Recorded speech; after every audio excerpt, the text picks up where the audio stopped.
नमस्कार। जिन जातियों के पूर्वजों ने इस देश को स्वतंत्र कराने में बलिदान दिया था, इस देश को स्वतंत्र कराने में अहम भूमिका निभाई थी, लेकिन इन जातियों के साथ आज क्या हो रहा है? इनकी इतनी जनसंख्या होने के बाद भी इनको अपना अधिकार नहीं मिल रहा है। जी हाँ साथियों, हम बात कर रहे हैं राजस्थान में मूल रूप से निवास करने वाली जाट, गुर्जर और मेणा समाज की। इन समाजों को केवल वोट बैंक ही माना है, जब चाहे यूज कर लिया और जब इनकी आवश्यकता नहीं होती है तब इनको कोई पूछने वाला तक नहीं रहता है। इस वीडियो में आगे बढ़ने से पहले मैं आपको बता दूं, हमारा उद्देश्य किसी जाति या धर्म या फिर किसी राजनीतिक दल की भावनाओं को ठेस पहुंचाना नहीं है, बल्कि इन जातियों को इनकी हकीकत से रूबरू कराना है। जाट, गुर्जर और मीणा, इन तीनों ही समाज का प्रभाव राजस्थान में बहुत ही ज्यादा देखने को मिलता आया है। इनकी जनसंख्या काफी देखने को मिलती है राजस्थान में। ये तीनों ही समाज राजस्थान की राजनीति में हार जीत तय करती हैं, लेकिन इतिहास में जाट, गुर्जर और मीणा, इन तीनों ही समाज का आज दिन तक मुख्यमंत्री नहीं बना। ना तो भारतीय जनता पार्टी ने इनको मुख्यमंत्री बनने का मौका दिया, ना ही कांग्रेस पार्टी ने इनको मुख्यमंत्री बनने का मौका दिया है। लगातार कांग्रेस बीजेपी की सरकार बनती आई है प्रदेश में, एक बार कांग्रेस तो दूसरी बार बीजेपी। दोनों ही पार्टियों ने इन्हें कभी मुख्यमंत्री बनने का मौका नहीं दिया। जिस समाज का बहुत ही कम वोट बैंक है राजस्थान में, उन समाज के नेताओं को बार बार मुख्यमंत्री बनाया जाता है। जिनको मौका देना होता है उनको तो मौका नहीं मिलता है, जिनका नंबर आ चुका होता है उनको बार बार मौका दिया जाता है। इन समाजों के पूर्वजों ने इस देश को स्वतंत्र कराने के लिए बहुत ही संघर्ष किया था और करोड़ों लोगों ने देश के लिए बलिदान भी दिया था। उसके बाद भी आज राजनीतिक दल इनको केवल इस्तेमाल ही कर रहे हैं। इनको मुख्यमंत्री पद देना चाहिए, इनको मौका मिलना चाहिए, क्योंकि ये भी राजस्थान के मूल निवासी है और इन समाजों के विधायक भी सबसे ज्यादा देखने को मिलता है। उसके बावजूद भी ये एकजुट होकर मुख्यमंत्री की मांग आखिर क्यों नहीं करता है?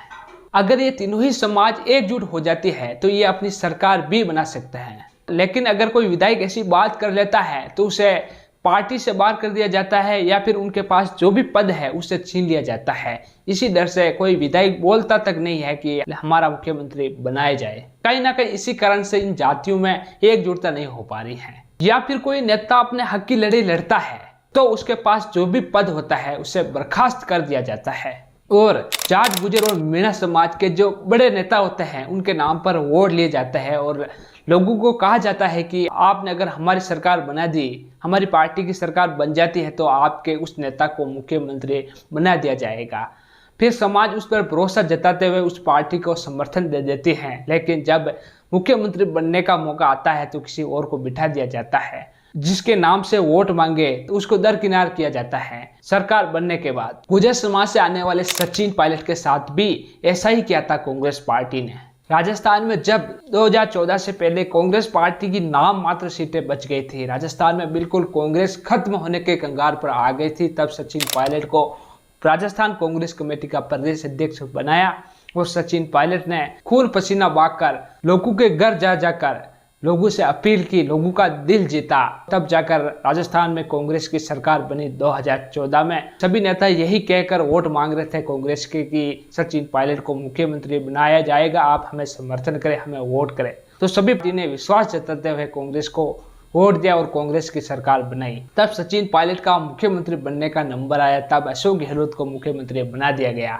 अशोक गहलोत 3 बार मुख्यमंत्री रह चुके हैं, सचिन पायलट एक बार भी मुख्यमंत्री नहीं रहे हैं। फिर भी सचिन पायलट को मुख्यमंत्री ना बनाकर अशोक गहलोत को मुख्यमंत्री बना दिया गया। तब सचिन पायलट ने विरोध जताया तो पार्टी ने उनको उप मुख्यमंत्री का पद देकर संतुष्ट कराया और कहा कि आधा कार्यकाल गहलोत जी निकालेंगे, उसके बाद आपको मुख्यमंत्री बना दिया जाएगा। लेकिन आधा कार्यकाल होने के बाद भी सचिन पायलट को मुख्यमंत्री नहीं बनाया गया। सचिन पायलट के साथ एक बार फिर यहाँ पर धोखा कर दिया गया। तब सचिन पायलट ने बगावती तेवर दिखाए थे, पार्टी के खिलाफ ही खड़े होने का जोश दिखाया था। तब वो अपने विधायकों के साथ मानेसर भी भागे थे, लेकिन तब भारतीय जनता पार्टी और कांग्रेस के बीच अंदरूनी तौर पर समझौता होकर भारतीय जनता पार्टी के कुछ एमएलए ने कांग्रेस से समर्थन करने की बात भी कही थी। इसी कारण सचिन पायलट यहाँ पर राजस्थान में सरकार नहीं गिरा पाए और अशोक गहलोत मुख्यमंत्री बने रहे। तो ऐसे में आप अंदाजा लगा सकते हैं दोनों ही पार्टियों ने अंदर ही अंदर कुछ खिचड़ी पकाकर इस सरकार को नहीं गिरने दी। आप सीधे तौर पर कहें तो सचिन पायलट गुर्जर समाज से होने की वजह से उन्हें मुख्यमंत्री बनने का मौका नहीं मिला। इसी प्रकार मीणा समाज से आने वाले किरोड़ीलाल मीणा, जब प्रदेश में कांग्रेस की सरकार थी तब उन्होंने पुलिस की लाठियां कही थी, उन्होंने आंदोलन किया था, छात्र छात्राओं के समर्थन में वो मैदान में उतरे थे। भारतीय जनता पार्टी का नेता तब कोई भी नजर नहीं आ रहे थे, तब किरोड़ीलाल मैदान में डटे हुए थे, पार्टी के लिए लड़ रहे थे, प्रदेश के युवाओं के लिए लड़ रहे थे, कई आंदोलन किए पार्टी के लिए, तब जाकर भारतीय जनता पार्टी की सरकार बनी। तब तो वो मुख्यमंत्री की रेस में थे। ऐसा माना भी जा रहा था कि किरोड़ीलाल को मुख्यमंत्री बनाया जा सकता है, लेकिन आखिरी मोमेंट पर केंद्र की आलाकमान ने पर्ची भेजकर भजनलाल शर्मा को मुख्यमंत्री बना दिया। भजनलाल शर्मा मुख्यमंत्री की रेस में भी नहीं थे, उसके बाद भी नए चेहरे होने के बाद भी उनको मौका दे दिया गया। किरोड़ीलाल मीणा में क्या कमी थी? इसका कहीं ना कहीं यही कारण है कि किरोड़ीलाल मीणा समाज से होने की वजह से उनको यहाँ पर दरकिनार किया गया। इसी प्रकार जाट समाज से आने वाले सतीश पूनिया, जो कि भारतीय जनता पार्टी के पूर्व प्रदेश अध्यक्ष हैं, भारतीय जनता पार्टी की हालत राजस्थान में बहुत ही बुरी हो रही थी, तब उन्हें प्रदेश अध्यक्ष बनाया गया और उन्होंने कांग्रेस के खिलाफ बहुत ही ज्यादा लड़ी और तब उस मुकाम तक पहुंचाया जहां पर भारतीय जनता पार्टी अपनी जीत देख रही थी।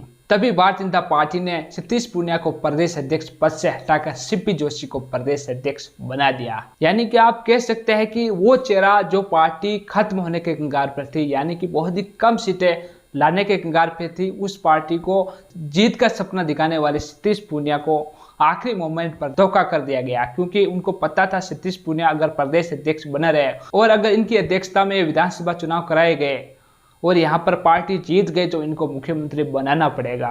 इसी कारण से जाट समाज से आने वाले सतीश पूनिया के साथ भी इस प्रकार भारतीय जनता पार्टी ने धोखा किया है। सीधे तौर पर यह कहे तो भारतीय जनता पार्टी और कांग्रेस पार्टी लंबे समय से इनको धोखा देते हुए आ रही है। इनकी राजस्थान में इतनी जनसंख्या होने के बाद भी इनको एक बार भी मुख्यमंत्री बनने का मौका नहीं दिया गया। मैं किसी समाज के खिलाफ नहीं हूँ, लेकिन मैं जो हकीकत है उससे रूबरू कराना चाहता हूँ।